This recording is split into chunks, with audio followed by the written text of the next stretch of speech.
Thank you. All right, Jay Petty for the win. Here we go. Good morning. How are we? It's good to see you guys. Welcome, welcome. If we've not had a chance to meet, my name's Jason. I'm one of the pastors here at Hope, and we're just delighted that you are here with us. If you have your Bibles, whether they are digital or analog, please turn to Matthew chapter 9. Matthew chapter 9. We are continuing our look in the book, the Gospel of Matthew.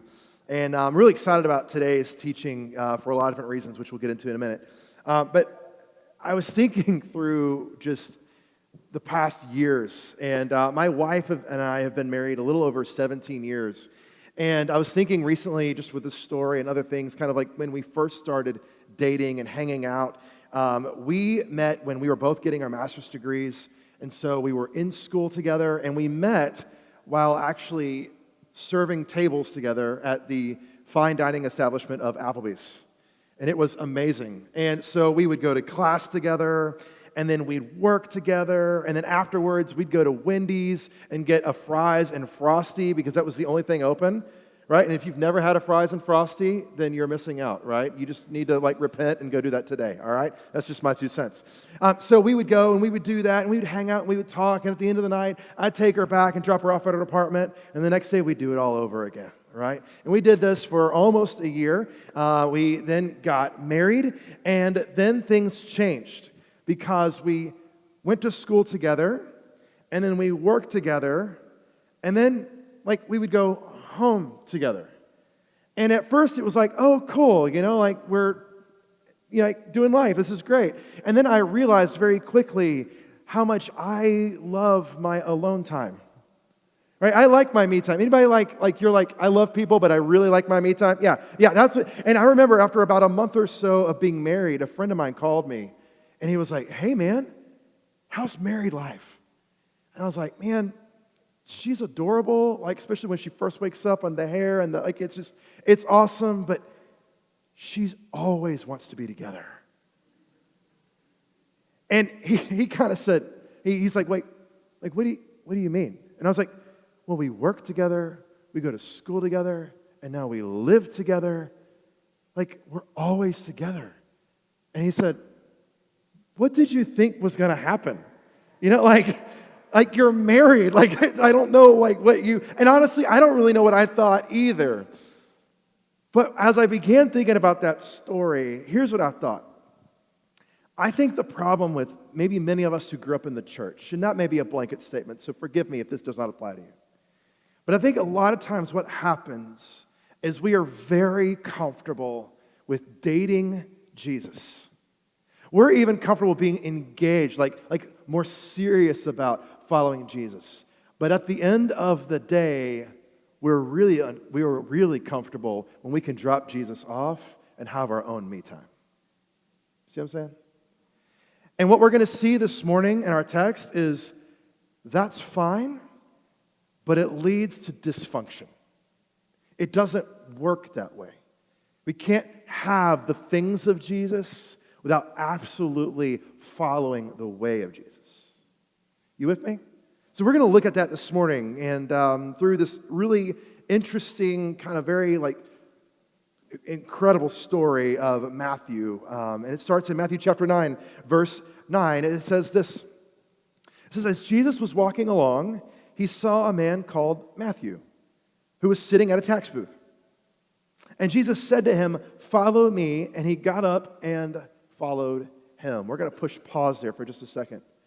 So here we have Jesus. If you remember from last week, he was in this house and he healed this paralyzed guy, right? That he was lowered through the roof. He was on his bed, and Jesus looks at him and he says, the first thing he says is, "Your sins are forgiven."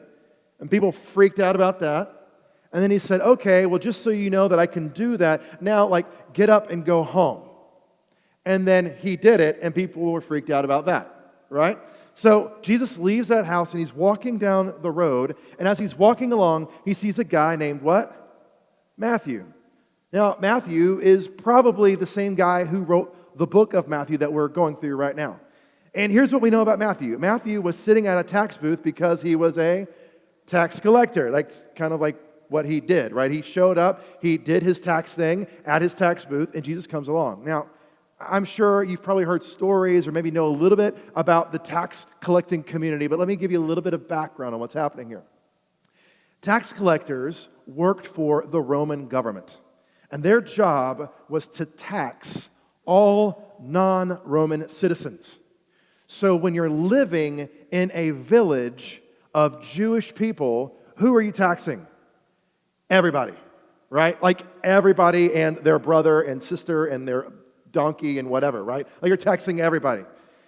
Now, Rome was not considered to be a friend of the Jews. They were actually the occupying force. They wanted to control the city, and so they levied taxes on all of these colonies, on all the non-Roman citizens, so that they could pay for things like roads and armies and all that kind of stuff. And they would tax, what history tells us is they would actually levy a tax that was 30, 40, sometimes 50% of a person's annual income.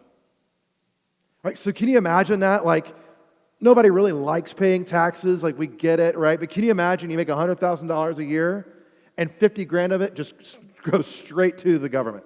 And it's not even a government that likes you. Like you're kind of like an inconvenience and a nuisance to them. Then what tax collectors would do in order to kind of get their cut is they would actually add, you ever bought a plane ticket and it has that like other services and fees line, you know what I'm talking about? Like that was what they would do, right? They would kind of add their own little thing to it, get their own cut, which could be as much as 10%. So here you are, man, working hard, Monday through Friday, going to the office, doing your thing, and 60%, about $60K if you make $100,000, is going straight into somebody else's pockets. Like that would be really hard to live off of.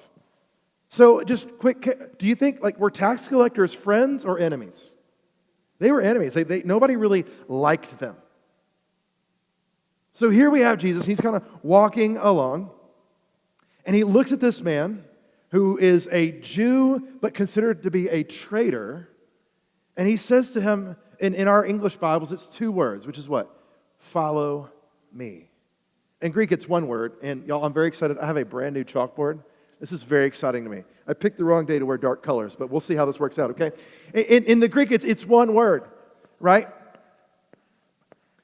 The word is akalotheo. Akalotheo. And our translations often translate it as follow me, but it really actually, it was a word and a phrase that was often used by rabbis or religious teachers when they would find an apprentice, when they would find somebody that they thought was really, really good spiritually, they knew their Bible, they would look at them and they would say, come and be my disciple, come and be my student or my apprentice, and they would always use this phrase, akalotheo, follow me. This word, though, literally means to merge. This is a lot harder than it looks. This board is crazy. All right, it means to merge. And the idea of merging, if you think about it like this, like you're driving down Briley, right? So this is like Briley. I probably should put some potholes in there, but you get the picture, right? Like this is Briley. And you're driving down Briley, and as you're driving down Briley Parkway, what ends up happening? You have people who are like at the mall or they're in other places, and they're trying to get home too. And so what do? They get on the exit ramp, and they try to go this way. They try to merge in. Now, you have different types of mergers, right? Some of you who are not from here think that merging is, I'm taking over, right? Others of you who maybe are from the deep south, it's like, come on, right? But you quickly realize where people are from based on how they merge into traffic. But the idea of akalotheo is this: only one person has the right of way, and it's the person who's going down this road. Right? The person on Briley has the right of way. Whether or not these people agree or like it, that's what's happening. And so as you're coming into this massive roadway and this major thoroughfare, you have one of two options. Either you merge well or you run off the road. And so what Jesus is saying here, if you remember a few weeks ago, we looked at what he talked about with the two paths. And later on in John, he says it this way. He says that I am the way, I am the truth, and I am the life, and nobody gets to the Father through me, which means this: I am basically Briley Parkway. Right? And this road, this major thoroughfare, it leads to life, it leads to joy, It leads to flourishing. And the only way that you get here is by coming onto the major thoroughfare. You guys see that? So when Jesus approaches Matthew and he looks at him and he says, hey, follow me, what he's saying is this: merge your life with mine. Like I am the only way you're going to get to life and joy and flourishing and contentment and satisfaction and peace and truth. I'm the only way you're going to get there. Now you have an option of whether or not you're going to merge or you're going to continue for your life to be a train wreck. And what does Matthew do? He gets up and he leaves and he follows him. Here's why this is wild. This didn't happen on a Sunday morning in a church service. Right? This didn't happen at some kind of revival that broke out and Matthew got caught up in the Spirit and is like, I'm all in. No, this was like Tuesday morning. Matthew's sitting at his tax booth. He's at his job. He's knee-deep in spreadsheets. He's got his project management software open. He's tracking. He's ready to go. He's like, yeah, man, we're going to text this guy today, and tomorrow we're going to head down. He's knee-deep in his job. And Jesus shows up, and he said, hey, come on. Merge your life with mine. Come and be my apprentice, and let me teach you how to really live as an apprentice of mine. I think a lot of times what happens to us is we are completely okay with following Jesus as long as it happens within our time frame and in our constraints. But that's not what happens. Jesus shows up and he says, follow me, merge your path with mine, and Matthew does. And that's interesting because who's Jesus talking to? Who is he talking to? Matthew. And what is Matthew? He's a tax collector. And if you're thinking about, hey, I want to start this incredible religious movement filled with important religious people who are going to make an impact on society and around the world, who are you going to start with? Not Matthew. Not him. If not him, who? Well, the best and the brightest and the most religious, the most holy ones, right? And when are you going to start it? Probably not on a Tuesday morning. Right? This act actually is so shocking that a lot of scholars put this calling of Matthew and Matthew's response to it in the same category as one of Jesus' miracles. Meaning that a lot of times, the first century would have seen Jesus calling Matthew and Matthew responding as shocking as Jesus just telling this paralyzed guy to get up and walk out the door. Because nobody talks to tax collectors. Nobody's friends with them. Nobody hangs out with them. And for this guy to actually leave everything behind, something life-changing must have happened. But he gets up and he follows. And notice what happens next. Verse 10. And as he sat down at dinner in the house, this is Jesus, many tax collectors and sinners came and were sitting with him and his disciples. I think this is really interesting. When Jesus calls Matthew and Matthew follows, where do they not go? They don't go to church. Isn't that weird? Right? They don't have some kind of revival. They don't do any kind of discipleship training. They go and they eat. That's my kind of let's go to that, right? They go and they eat. They have a dinner party, right? They're feasting together. Now, let me tell you something about a first century dinner party. It wasn't like visiting your grandma's house at Thanksgiving, all right? It wasn't like fine china where you have to drink with your pinky extended. This is like a life-filled, raucous, energizing, exciting type of dinner. My family and I, we lived overseas in Turkey for about 5 years. And when we lived there, I remember we would get invited to people's houses for dinner. And we would show up. I remember one of the first times we showed up, and it kind of happened in 4 or 5 phases. Phase 1 was you show up around 5:30, and you start drinking tea or chai. And you're eating nuts, and you're eating fruit, and just kind of hanging out. And then around 6:30, 7 o'clock, it would be time for dinner. And then they would bring out the meal. Some good friends of ours, the way that they would do it is they would put a blanket out. this big old like metal disc that we put all the food on, and you would sit on the floor, and you didn't really have plates. You had bread that was like a spoon, and you'd kind of, everybody's dipping from the same bowls and kind of sharing all this stuff, right? Like, not really, like if you're a hypochondriac, it would like send you an overcharge, you know what I'm saying? Like just very like communal, we'll say it that way, okay? And then you would sit there from like 7:30 for about an hour and a half around the table. And then you would get up, we'd clean the table off, sit back on the couch. You would start the next round of chai with more nuts, more fruit. This time you would add like cookies to it, right? So it's like desserty. And then you would kind of do that for about an hour or so. And then around like 10 o'clock, 10:30 or so, they would break out the Turkish coffee, which I don't know why they would give you shots of espresso and sugar at 10:30 at night, but that's what they did, right? And you're sitting there and you're drinking it and you're like, man, I really hope I can go to sleep sometime in the next couple of days. Right? And you're drinking it and they're just bringing more and you're eating and you're just kind of hanging out and talking, and the night doesn't end until about midnight or 12:30. It's like a 7 to 7.5 hour long experience. We would do this 3 to 5 times a week. Y'all, I'm still like got the jitters from all the caffeine, you know what I'm saying? But what was crazy is I remember one of the first times we went to a friend's house. And we had our daughter, Mike, at the time. She was just a little baby. And so, like, we were good first-time parents. We had a schedule, right? You know what I'm talking about. New parents, you know what I'm talking about, right? It's like, oh, wait a minute. 7:30, it's time to wind down. We got to do the bedtime routine. You got to do the bottle. Got to do the thing. Because at 8 o'clock, she's going down. So, you know, around 7:30, I'm looking at my watch and going, okay, like, how we doing? You know, like trying to check the time. 7:45, things are still going strong. I'm going, I don't really know what's going on. 8 o'clock, I'm thinking, okay, this is not going to end well. 8:30, I'm like, she's falling out. I'm falling out. Like, this is not going to end well. I don't know what's going to happen. And at one point, my friend looked at me and he said, is there an emergency?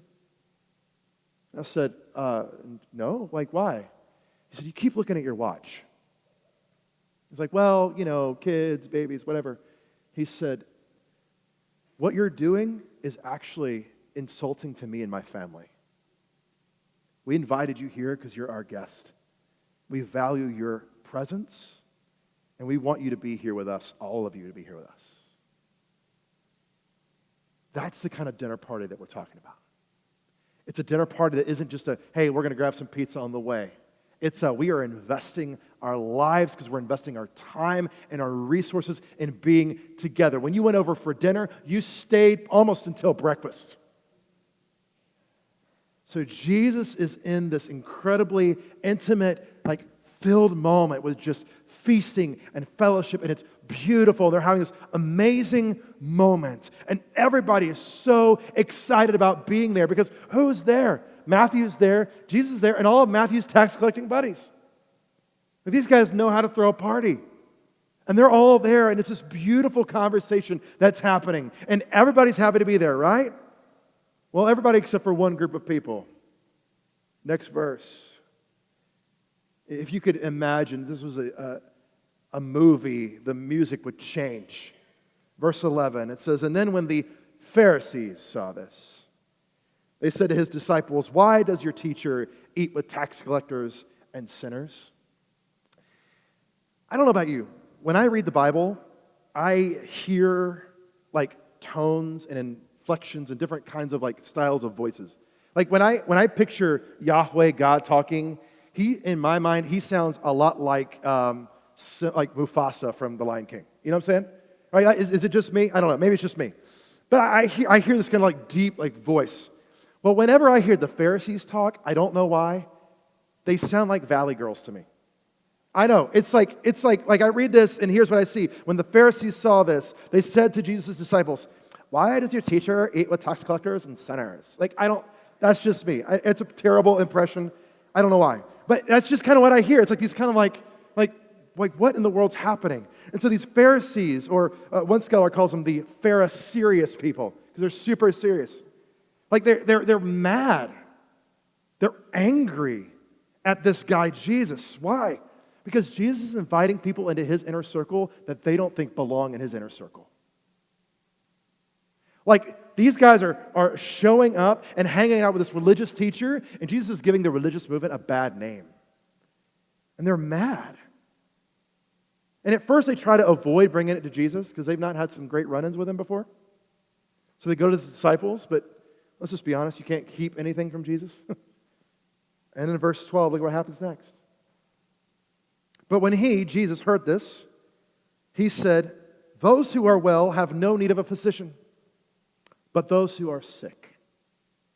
Go and learn what this means. I desire mercy, not sacrifice.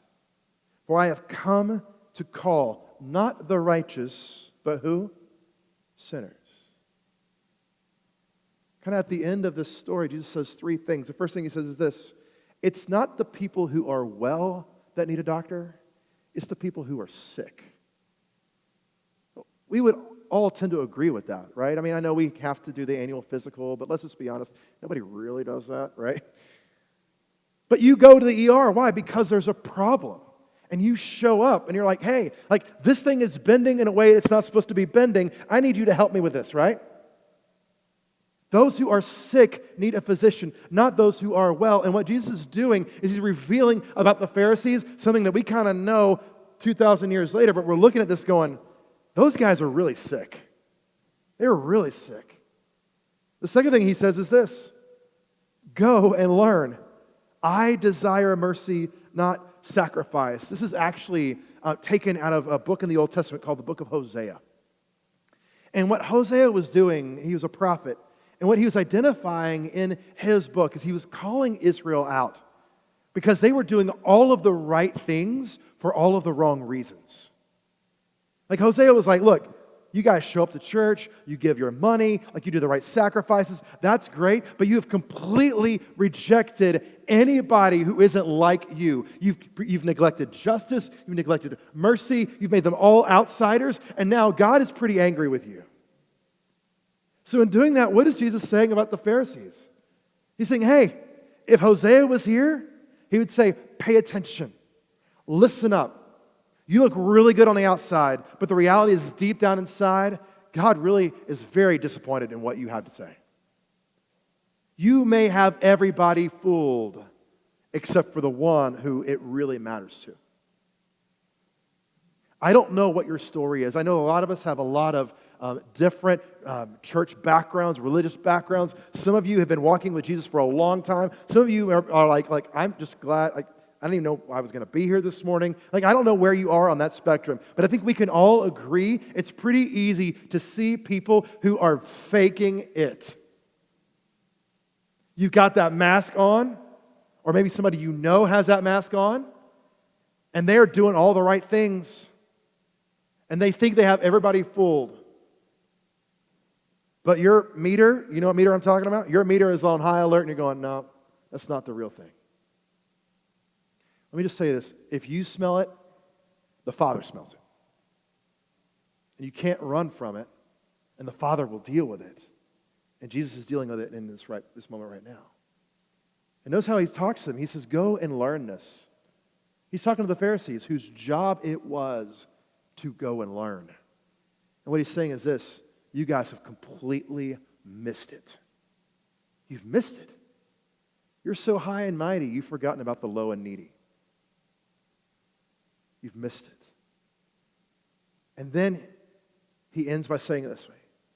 He says, I have come to call sinners, not the righteous. That word call is simply an invitation. So we have to ask the question, what's the invitation for or to? It's the invitation to merge. It's the invitation to let your life be interrupted in ways that you did not expect. To allow your plans to take a back seat and realize that it's not Jesus merging with you, it's your life merging with His. And we can get upset about that. Y'all, I've gotten upset about that. There are things that I find myself going, God, now's not the best time for this. I don't know that I can afford this. Father, you don't know what this person has done to me. And the invitation is, okay, but there's only one way that's going to lead to life, joy, and flourishing. And you can either try to do your thing and run off the road in a train wreck, or you can actually merge into my way of life, and it will be hard because you're going to have to yield. It will be difficult because you're going to have to go at a speed you may not be comfortable with. But it's the only way that leads to this. You guys see that? So, in closing, here's my practice. We like to do everything, we like to wrap everything in a practice. Here's my offering or my invitation this week for your practice. The first is this: embrace interruptions. Embrace interruptions. I don't like interruptions. I feel a lot less productive when I have interruptions. But more often than not, it's in the interruptions that we find Jesus. Embrace interruptions. Because here's the reality. Jesus is just as, if not more likely to show up at the staff meeting at 8:30 on Monday morning as he is at 10:30 in a church service at Hope. But so many times we miss it because we're busy, or because we're not looking for it, or because we've refused to acknowledge that Jesus lives outside of this time, this space, and this building. Embrace interruptions. Number 2, open your table. Open your table. Who was at the party with Matthew and Jesus? All of Matthew's buddies. Matthew didn't know the first thing about following Jesus, but he knew who did. Jesus. So what did he do? He threw a party, and he's like, hey guys, just come to my table. I think sometimes we think about sharing our faith, or we think about talking about the things of God, and we wig out because we're like, I don't have all the answers. I don't know what to say. What if they ask me this? What if they ask me that? Here's the only thing that in that moment that I would just encourage you to do. Invite people over and talk about whatever's in front of you. That's a great way to start. Just get involved in people's lives, the people that you work with, the people you live next door to. Let me just ask you this question. Can you name every person that lives on your street?